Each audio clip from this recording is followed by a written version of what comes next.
Hello and welcome to another episode of Daily Draft Logs. This is episode number 21. We're looking at a Kaldheim Premier draft I did that went 5 and 3.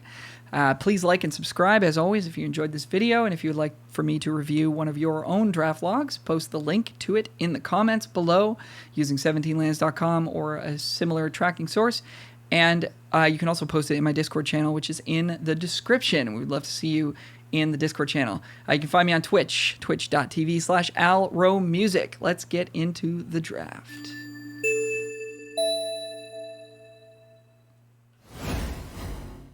Pack 1, pick 1. Arena is not saving this data in their logs at the time of doing this draft, so we don't get to see what else was in the pack, but we picked a pretty sweet rare here. Redain, God of the Worthy, 3-mana, 2/3 flying vigilance that messes with your opponent's snow stuff. Usually you just cast the other side of this, which is the 4-mana artifact, the Shield, which essentially just makes your opponent make a ton of mistakes because the card is just, I don't know. I'm not a fan of the design of it. I'm a fan of having it in play on my side because it just, nothing makes sense anymore. So take the Shield pretty much anytime you can. Pick one, pack one. I think it's super, super good.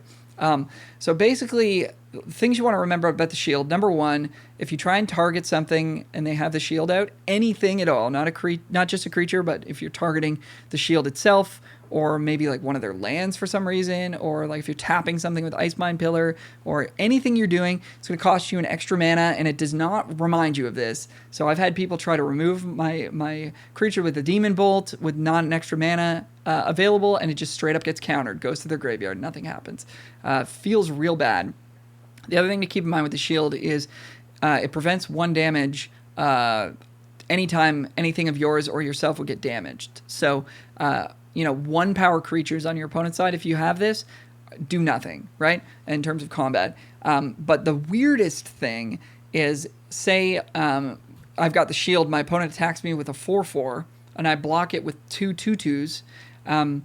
If they go ahead and assign 2 damage to the first 2/2, 2 damage to the second 2/2, each instance of that 2 damage is going to get reduced by 1. So each creature is going to take 1 damage each. Neither of them are going to die. Their 4/4 is still going to die. So be really, really careful. I believe there's a setting that you need to turn off in the arena options that says auto assign your combat damage. That'll automatically split for 2 and 2. It won't consider that the Shield is there. What you need to do in that situation is not attack, because it's not good for you, but if you do end up in that situation, put all 4 damage on the first creature. It'll end up taking 3, it'll die, your creature will still die, but at least you got 1 of theirs and not 0. So a couple things to keep in mind with the Shield. I'm sure there's more things that I'm not even thinking of, but super good card, and we took it here. On to pick 2. So we would like to play white if possible, and this card is actually pretty darn good in aggro decks because you're just getting into combat so often that your opponent just has a real hard time, blocking or attacking you back, or it makes racing impossible. It's just an absurd card. So I would be interested in playing aggro with a card like Maya. I would also be interested in just snapping up a Demon Bolt here and maybe being red-white aggro. I think both are reasonable choices. I don't see anything else in this pack I'm particularly interested in. Goldvein pick is not quite good enough to make me want to take it over Demon Bolt or Maya. Given that we want to be white pretty badly to play this Shield, it doesn't feel like we're taking a gold card, even though we are. If we take Maya here, it feels more like we're just taking a green card because we're very, very highly incentivized to play white. Yeah, so this is a tough one. I think I might take Maya here as just a more powerful option since we know we want to play white. If we didn't know what we wanted to do, Demon Bolt would be great, and I still think it is a great pick, so either one of these is going to work. We took Maya. I wouldn't fault you for taking either of those 2 cards. All right, on to the next pick. Unfortunately, we don't see any white or green that we're particularly interested in. We could take Blizzard Brawl. It's not great if you don't have the snow, though, since we're going to be playing some smaller creatures more likely than not, and we want to make sure we're winning the fight, which means we need a lot of snow lands, which I'm not willing to take highly because we're trying to be an aggressive deck. So I still think it's a fine include and probably makes it into the deck, but you could consider just taking something like Turgid Shadow here, and maybe we drop these first 2 picks or just drop the Maya and end up white-black or something, or end up more controlling. I think given our start of 2 strong aggro mid-range kind of cards, I would just stay on plan here. I'd just take Blizzard Brawl. And we took Guardian Gladewalker, which is another card I was kind of looking at the corner of my eye. Card's solid. 2 drops are great. Putting +1/+1 counter on things is good. Putting a +1/+1 counter on this, if you happen to cast the creature side of it, is good. I still think I would take Blizzard Brawl, even though it's not going to be at its best in this deck. I think we can get better 2-drops than this or wheel this. But yeah, it makes sense to me. It's pretty good with Maya, too. It becomes a 3/3 if you've made this a 2/2 early in the game and then you slam this down. So I like that pick just a little bit less than Blizzard Brawl, but I do respect it. Pick 4. So kind of feeling like the green-white thing maybe isn't going to happen. This pack is just pretty weak in general, though. Really nothing jumping off the page. We could take Snowfield Sinkhole as a potential sort of route into some kind of snow deck, or maybe it lets us splash white or black or something. I'd probably just grab that here, to be honest, and just sort of pretend this pick didn't happen. We took Disciples, same sort of thing. It's like maybe we end up black, but I think we're just going to pretend that pick didn't even exist. Here I like taking Elderleaf Mentor. This is a card that really shines when you've got stuff like Maya that's pumping your team, or things like the Shield, which all of a sudden, like, having 2 bodies becomes super dangerous because, as we discussed before, double blocks become pretty difficult for your opponent. Hopefully we're going to wield this King Harold's Revenge. This is a pretty good card in a proactive green strategy, especially green-white where you don't have access to Run Amok. This kind of does the Run Amok thing in removing one of their creatures and dealing a bunch of damage to them. So, but I do like Elderleaf Mentor here, and that's what we took. Pick 6. Normally I'd be super excited about Glittering Frost. In this case, I'm not as much because it's looking like we're aggressive. Still think we could take it here. It allows for some splashing, fixes our mana to get double white if we need to do that. Not much else I'm considering in this pack, so I think Glittering Frost is fine. I could see taking Mammoth Growth as just a combat trick, which an aggressive deck's going to want. I think that's probably the most correct pick, but I could also see taking Frost here. We actually took the Growth. Nice. I like it. I like it. More nothing here. Our deck is still looking pretty good, but I'm not feeling super confident about the singles we're receiving. We're now seeing Icebind Pillar, which is a really good snow uncommon. Do we move in on it here? Maybe we do. There's just nothing else. Aggressive decks don't want Iron Verdict. Our deck doesn't really want Icebind Pillar, but I think we probably just take it here and see what happens. Or we just take Snow Plains, which is going to have 0 synergy with our deck. I think we take the Pillar here. And we did take the Iron Verdict. Don't really like this pick. I don't think this card's going to be very good in this deck, but maybe you play one and you just get them. We are pretty priced into playing green-white. Given that early Maya pick, if we'd taken the Demon Bolt instead, we'd maybe feel a bit more open to taking Pillar and seeing what happens, but we don't have any fixing, so I guess we would have taken Glittering Frost the previous pack. We'd have a little bit of fixing, and we could sort of go into that 5-color zone. But I really do like being a proactive, aggressive deck, so I don't mind the spot that we're in right now. I just don't like being not available to go into that 5-color deck, go into that snow deck, if your deck is a bunch of colors and doesn't seem to have a good plan. But I still feel like we got a pretty good plan, so I'm feeling okay about this Iron Verdict pick. Pick 8. Wow. So we get to grab a Lindworm here, which feels pretty good. So looks like green is open from this direction. It's just that some of these packs have not included great green or white cards, so this makes us feel good about staying strong green-white, and we'll snap it up here. Rounding out this pack, wheel a Raven's Wings, which is pretty sweet. Kind of like Starnheim Courser here, though, as a potential consideration. Works well, making the shield cost less mana. Flying's pretty good. It's pretty good with Mammoth Growth. But Raven's Wings is also just really solid, right? You're going to have big creatures like Lindworm and Elderleaf Mentor that are really going to benefit from the flying. So I think you grab it here. I think Starnheim Courser is a card that we would play, and I just want to point it out as a potential pick later on. Let's take Snow Swamp over nothing. Sure. Another Mammoth Growth might make the deck. Kinseeker, sure. I don't think you're ever main decking Invoke the Divine, so that's fine to pass it. And yeah, just kind of a bunch of nothing. So we did not get hooked up super, super hard into white-green, but I think that enough signals were there, and we've got a solid enough starting pool that we just stick with it and try not to get distracted by some signals we might see in Pack 2 that are going to try to lead us astray. Because what's open in Pack 2 is usually not what was open in Pack 1 and what will be open in Pack 3. So try not to get too distracted by the Pack 2 signals. All right, we open a rare that I have yet to play with, but seems like it's pretty good. Reflections of Lityar. If you have enough changelings, this could be pretty cool. Or if you've got like a bunch of elves or something. It doesn't really look like we're there. And weirdly, I actually think the correct pick from this pack is King Harold's Revenge. We're trying to go wide. I know we're like not quite there yet, but we don't have any fixing to make a card like Bergstrider good. And we don't have a good fixing for Feed the Serpent. I don't think Iron Verdict is particularly good. I think that the best version of this deck, and we're kind of teetering on the edge, but I think the best version of this deck is going to use Herald's Revenge quite well. So I actually think we should take it here. And we did. So this is like a bold choice, but I think it's correct. The deck that we're drafting towards with maximizing Maya and cards like Elderleaf Mentor making multiple bodies, having 2-drops like Guardian Gladewalker is the Herald's Revenge deck. So we took it there, and I'm proud of us. I'm proud of us. Shimmer's Veil here could be a good fixer. Battle for Bredegard, though, is kind of exactly what we're trying to do. We've got Maya that pumps our team. We've got Herald's Revenge, which cares about multiple creatures. We're not making any tokens quite yet. I guess we're making an Elderleaf Mentor token.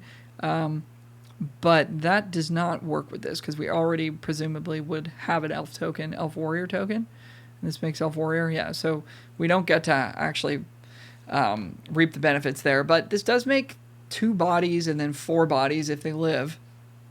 And I think it's a totally reasonable pickup here for us, and we'll take it. Yeah, awesome. Here I think we take another Mentor, given how wide we're trying to go. Finn is cool, but it's better in a more defensive deck. I would just take the Mentor here. And we did. All right, on to Pack 2, Pick 4. We could take another Mentor. We could take a Battlefield Raptor. I really like Battlefield Raptor a lot.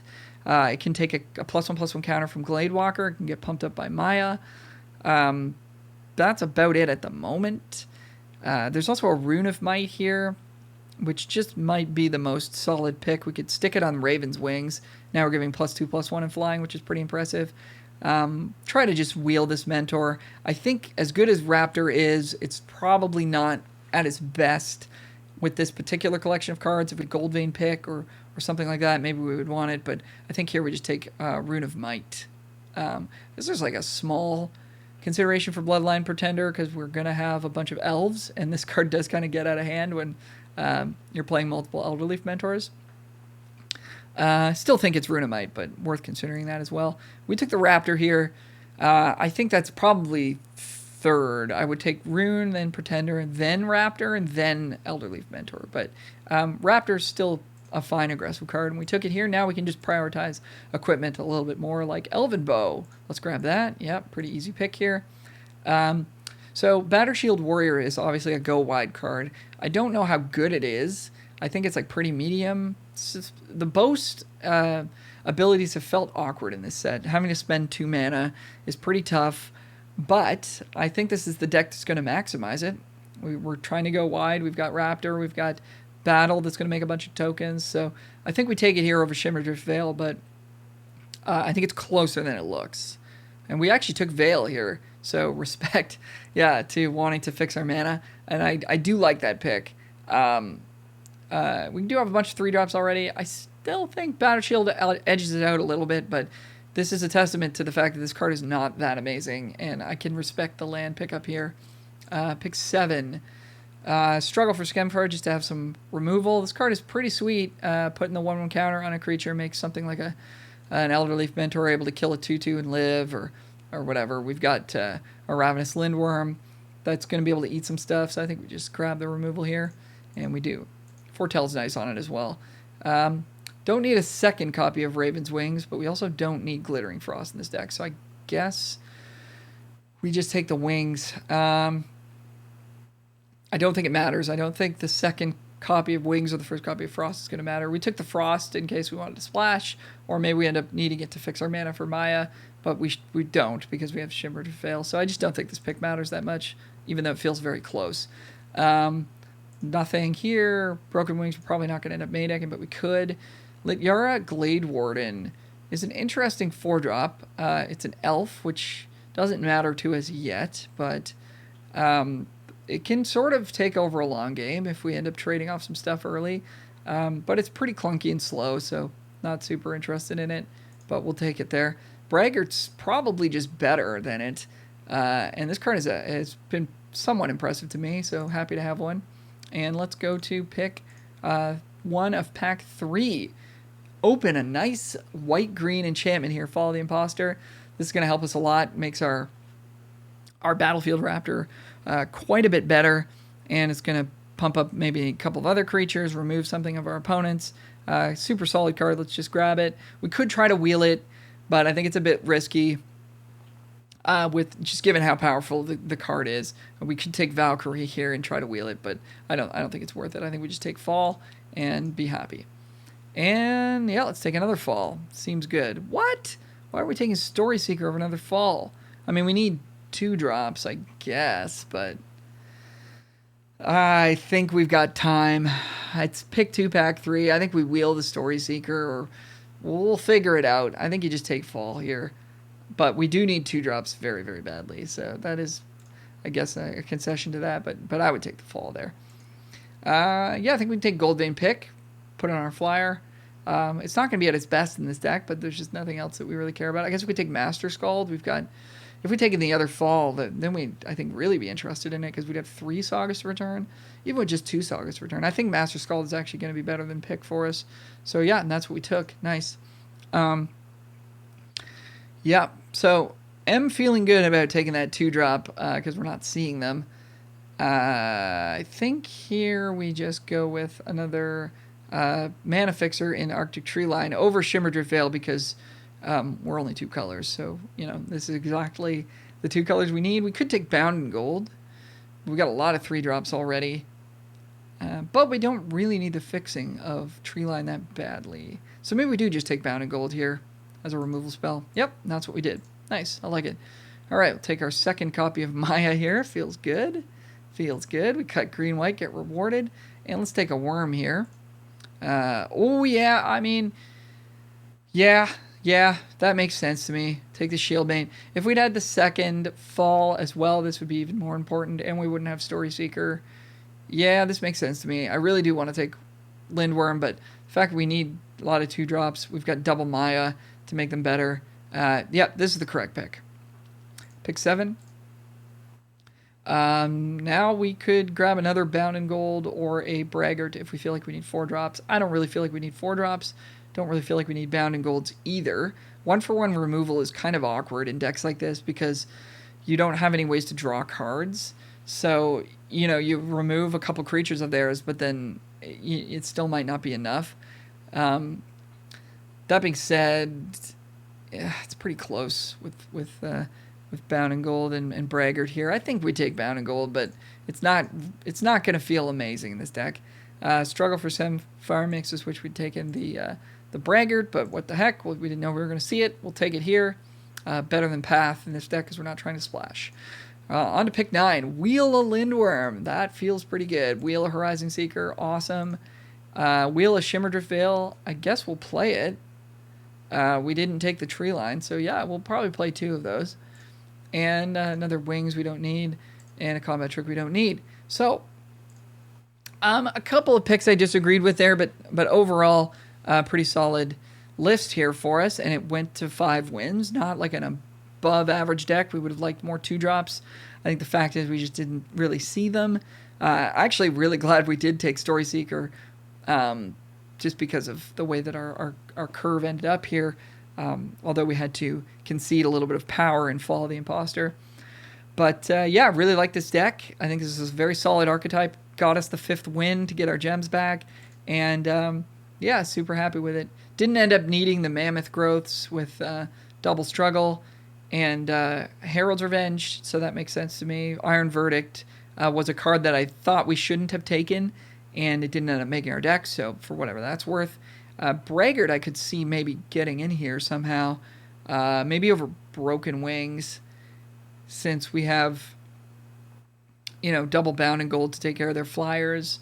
And I think we could just use another creature to push damage and wear +1/+1 counters and take a Raven's Wings and stuff. So I think we want to get the Braggart in here somehow, and I think it's Broken Wings that would take the cut there. But yeah, other than that, really solid deck, and happy with the result. So there you go. Thank you so much for watching. Let me know in the comments what you would have done differently, or if you'd like for me to review a draft log of yours, just post the link in the comments below or in my Discord channel, which is in the description below. You can find me on Twitch, twitch.tv/alromusic for more MTG limited content. And of course, as always, please like and subscribe if you enjoyed this video. Thank you so much for watching. See you on the next one. Bye for now.